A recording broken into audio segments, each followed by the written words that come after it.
Good day friends.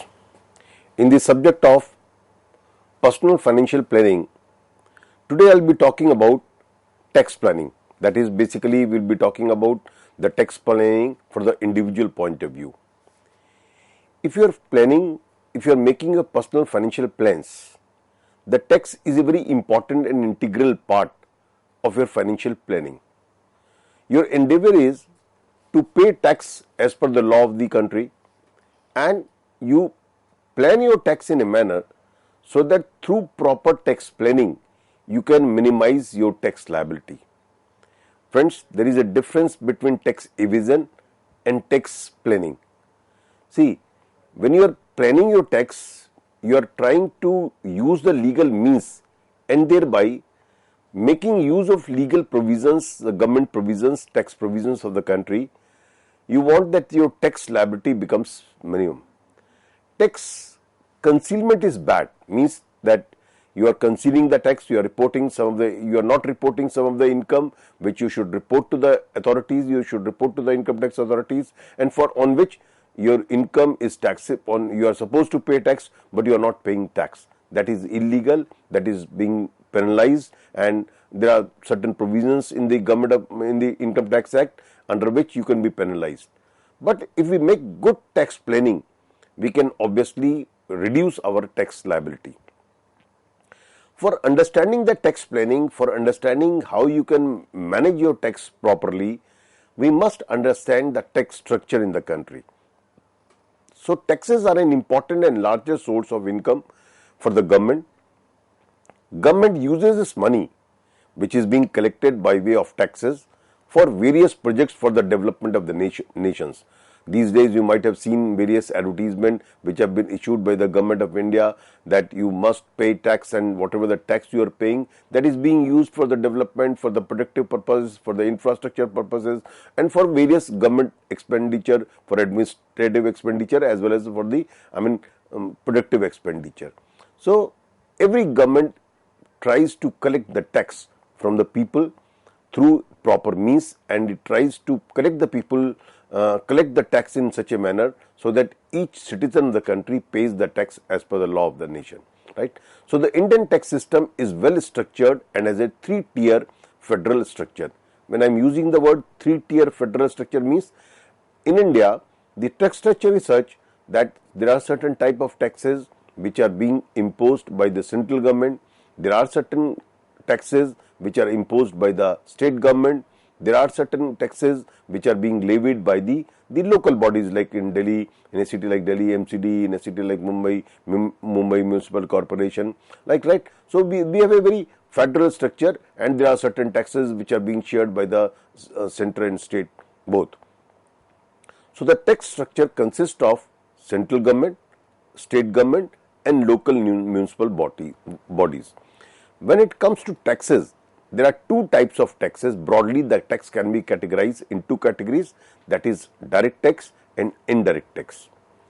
The direct tax includes income tax, gift tax, capital gain tax, etc., while indirect tax includes value added tax, service tax, goods and service tax, custom duty, etc. When I talk of the direct tax, which is, mainly it comes the income tax. Income tax means that each individual, whatever the income that is being incurred, that is being accrued to an individual. When I am using the word accrual, means that is arisen to an individual, whatever he earns or she earns in a period of time, right? On that income, a person has to pay the tax as per the tax slabs of the country. Means in India, we have a progressive tax system. What it means by progressive tax system? That as your level of income increases, the rate of tax also increases up to a limit, right? Suppose your income is up to a particular level. Up to that level, say for example, if your income is 2.5 lakh rupees, as per the present provision, you are not supposed to pay even a single penny as a income tax. So I would simply say at this moment, I will be talking the slabs later on, that income tax is a tax that is being imposed on that is being levied on the income of an individual. Gift tax, supposing you give gift to somebody, right? Supposing you are giving a gift to of 1 lakh rupees in your friend's daughter marriage, you are giving a gift of 1 lakh rupees, right? So the person who is the recipient, the 1 lakh rupees will be considered as that lady's income, and she will be supposed to pay tax on that. Means if somebody gives tax to other, right, so that is being considered as a gift tax, as in the form of gift. But if you are giving gift to your daughter, to your son, to your relation, first relations, right, means there is a set definition of relations in this income tax act. So then the no tax is being imposed anyway. So the gift tax is the important source. And then you are where capital gain tax. I am talking of all these taxes are called direct taxes. I will be explaining what is direct tax and what is indirect tax. The other example of the direct tax is capital gain tax. Suppose you are having a property, real estate, and you dispose it off. The profit that you earn on disposing of that asset, that comes under capital gain. If you have shares, right, and you sell these shares and you make some profit out of it, that is called capital gain. If you have a gold and you sell that gold, you make profit out of that, that is comes under capital gain. We will be talking these things in length, right. So these are all three examples of the direct tax. Similarly, we have a indirect tax, value added tax. Although nowadays value added tax is being imposed only a few commodities where the GST is not applicable, right. But by and large, goods and service tax is the popular tax of example of indirect tax. And custom duty. Custom duty means if you import some goods from other countries, or if you export goods to some other countries, a duty is being imposed, that is called custom duty. So value added tax, service tax, goods and service tax, custom duties, these are all examples of indirect tax. Central Government of India imposes tax such as custom duty, central excise duty, income tax and service tax. Now comes, I was saying that there are certain taxes which are being imposed by the central government, certain taxes imposed by the state government, there are certain taxes which are being imposed by the local bodies like MCD in Delhi, right, or any local municipal corporation. So this is called the tax structure. As I said earlier also, we have a federal tax structure. So under this federal tax structure, I am taking some examples which are being levied by, which are being imposed by the central government. See friends, why we are studying all these type of taxes? Because in order to have a good tax planning, in order to have a good financial planning, we must understand the tax system of the country so that we can plan our tax liability properly.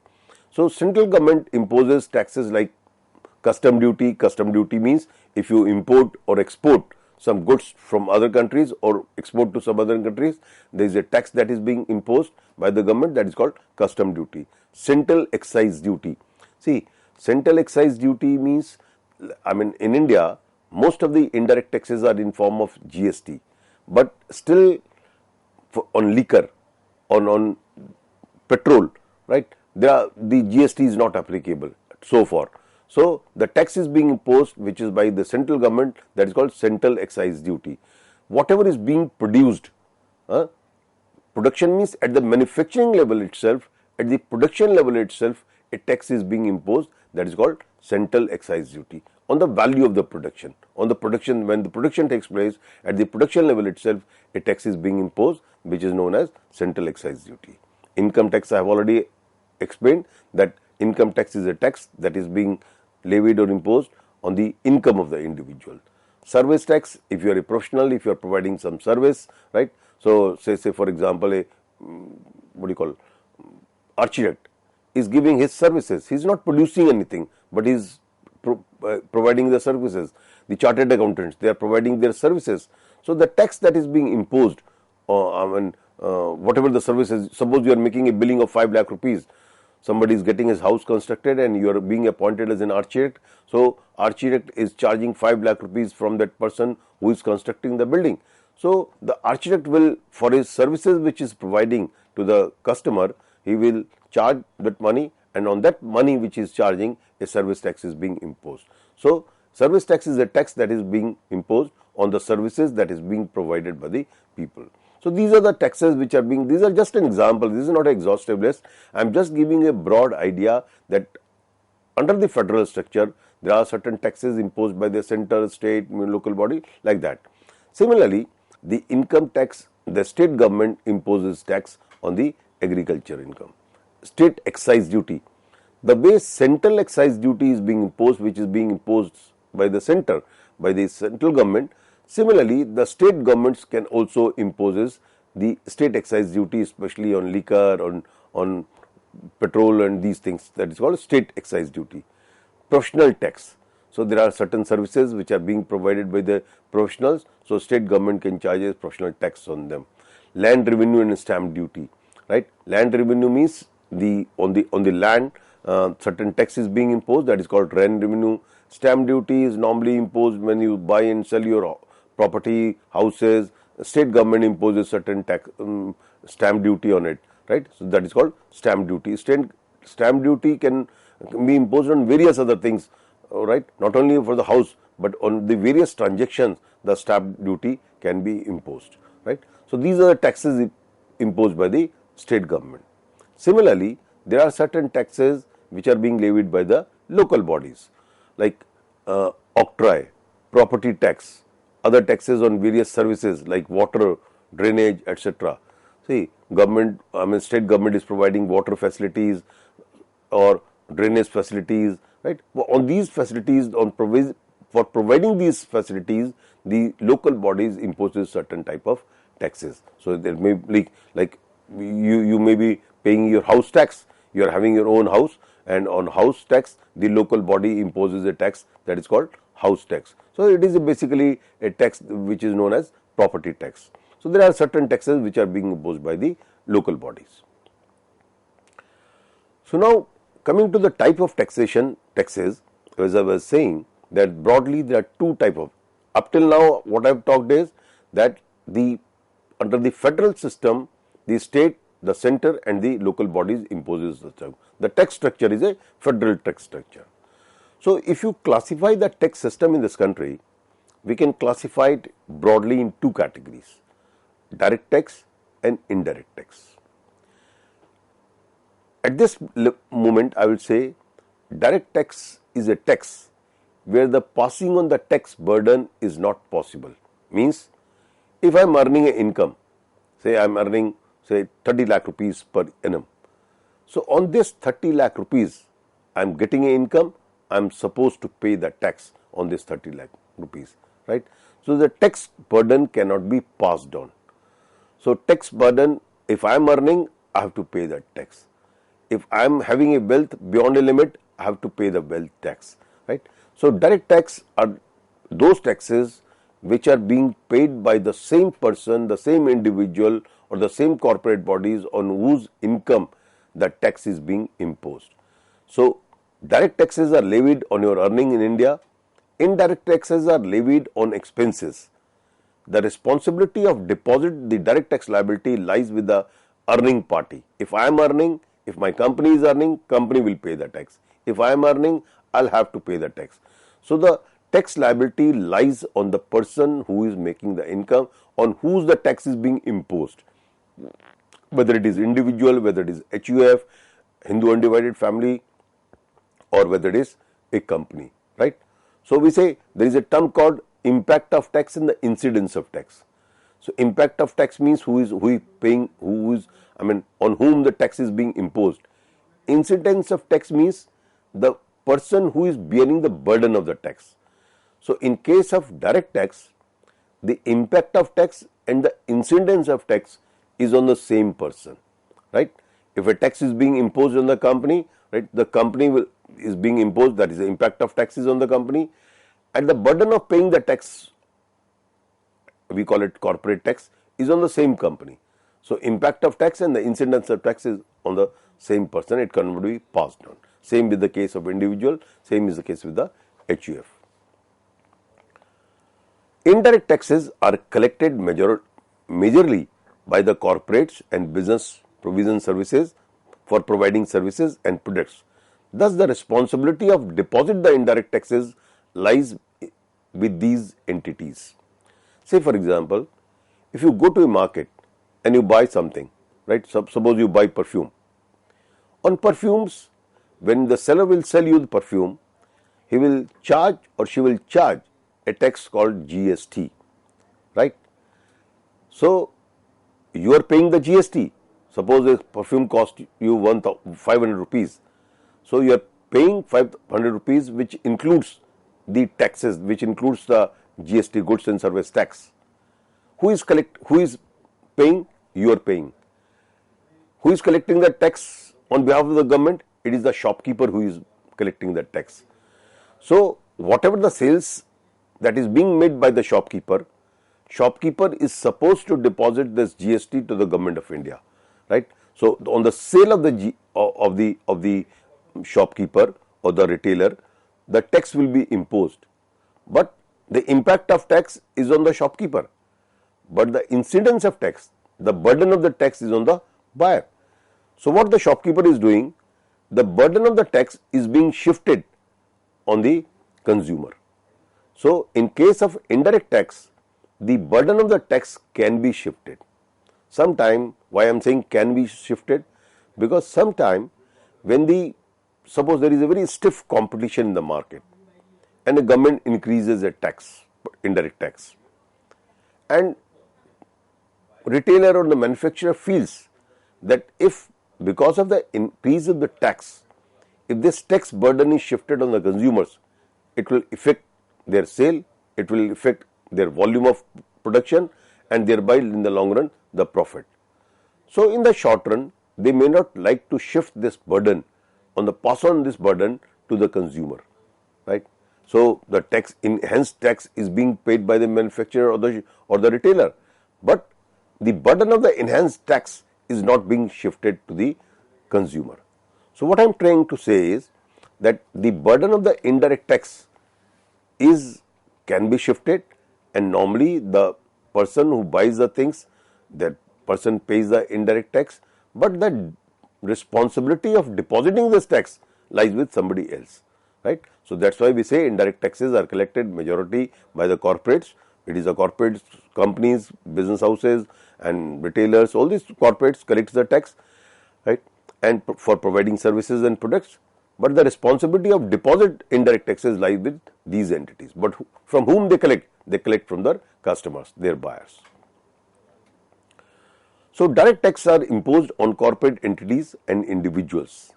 These taxes cannot be transferred to others. I have already explained this, that whosoever is supposed to deposit the tax, the same person has to bear the burden of the tax. For individual taxpayer, like you are the individual taxpayer, the most important type of direct tax is called income tax.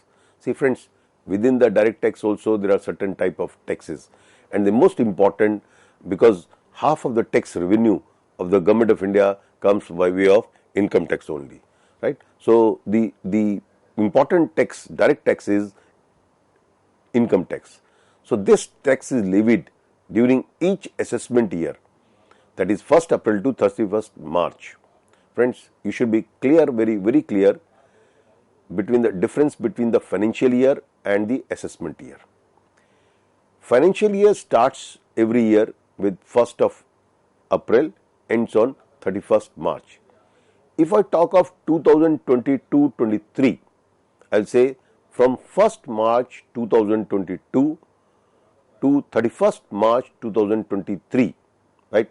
It is the current financial year. If I talk of the current financial year, I'll say 1st March to 31st March is the financial year. So whatever the income I am earning in this financial year, that will be assessed next year. That is for the financial year 22-23. I am saying what is the financial year? Starting from 1st April to 31st March is the financial year. The income that is being generated in this financial year, that will be taxed next year. Next year means the assessment year of this financial year will be 2023-24. Assessment year will be 1st April 2023 to 31st March 2024.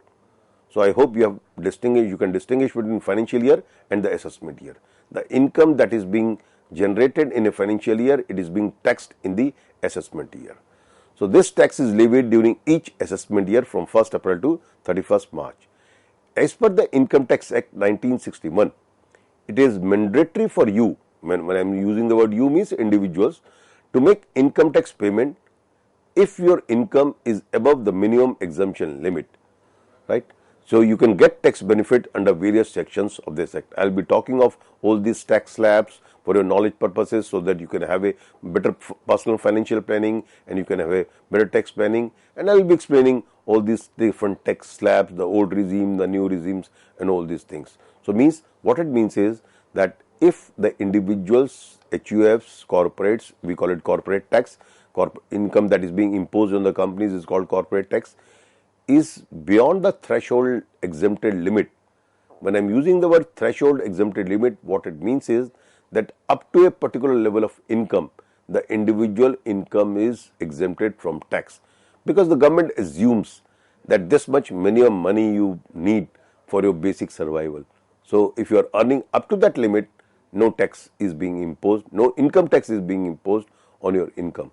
But if you are earning beyond that threshold limit, means the particular level of income, then you are supposed to pay a certain rate of tax depending on your income level. As your income level increases, the rate of tax also increases. Right. So now coming to this, what are the different type of taxes? Income tax, capital gain tax, corporate tax, these are the examples of direct tax. Mainly out of these, the main 50% of it is being, of the government revenue earned by way of income tax. Out of the three, the income tax is the most important, but nevertheless the government of India also collects the various taxes in form of capital gain tax, the corporate tax. So income tax applied to any income of an individual and HUF except capital gain and profit from business and profession. Right? I will be explaining what this capital gain and other income are. So income tax is calculated as per the applicable slabs rates for the assessment year. I hope you have understood the difference between financial year and the assessment year. Financial year is starting from 1st April to 31st March, right? So if I am talking of, again I am repeating, from 22-23, so financial year will be from 1st April 22 to 31st March 23, and the assessment year is the next year of the financial year. So for 22-23 financial year, assessment year will be 23-24, that is 1st April 23 to 24. If I talk of the what is the assessment year of, starting from 1st April 22 to 31st March 23, so I will say financial year will be 1st April 21 to 31st March 22. That was the financial year. For previous financial year, tax, this will be considered as assessment year. So central government announces these slab rates in the annual budget. Each year on the budget day, as all of you know, that at the end of the February, the government, the finance minister of the country, announces the budget, and in the budget, the different tax slab rates or the budget of the country is being presented, and in the budget, the tax rate, whether it is a income tax rate, means or the corporate tax rate, or different type of taxes that is being imposed, the government of India, because what is budget basically? Budget is an exercise of the government's revenues and the expenditure, right? So where from the government comes, government revenues comes from various types of taxes and other sources of income. So in each budget, the government of India announces tax slabs. They may remain same, they may change the tax slabs, but it is being announced. So individuals in India earn an income in a diverse range. Therefore, it is important to levy a tax on you based on your income, and someone earns more, the tax percentage should be different. As I said earlier also, that in India we follow the progressive tax system. Under the progressive tax system, if your earning is more, if you are in the higher tax bracket, sorry, not use the word tax bracket, I will say income bracket, right? If you are in a higher income bracket, the rate of tax that will be supposed to pay will be higher as compared to a person who is in the lower income bracket. But see, government increases the tax rate up to a particular limit, because if tax rate keeps on increasing, then there will be a disincentive for the people to earn more.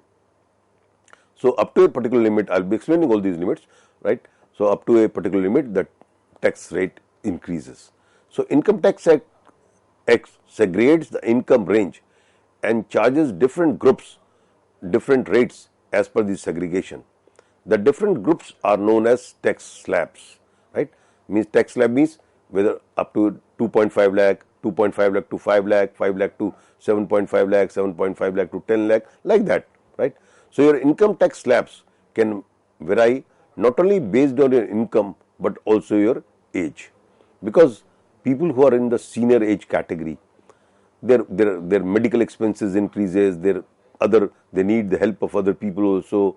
So for that purpose, if you cross a particular age limit, then the tax liability decrease, means government imposes tax at a lesser rate of people who are in the senior age group, right? So every year during the central government's budget session, amendments are made in the income tax slabs. So I'll be explaining these slabs in my next lecture, but at the moment I've just said that in India the income tax is being imposed on the income of the individuals, that is you and I who are individuals.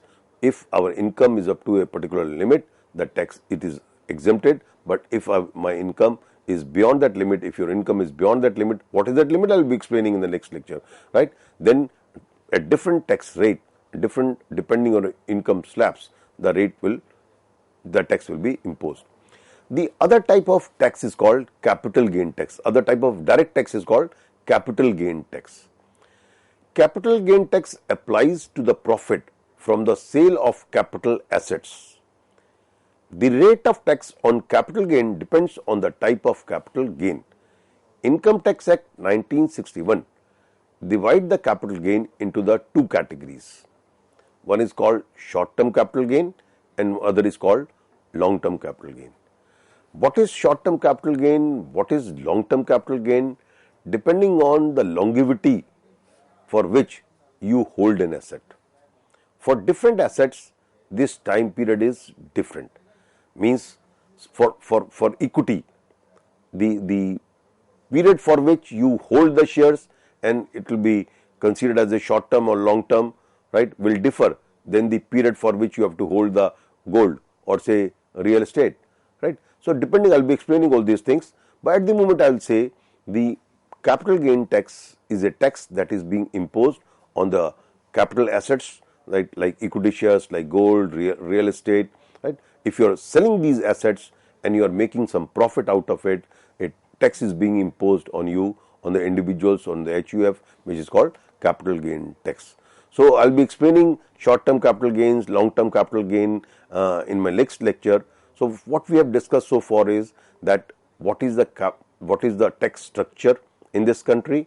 The tax structure is in form of federal tax structure. Certain taxes imposed by central government, certain taxes imposed by the state government, certain taxes imposed by the local bodies.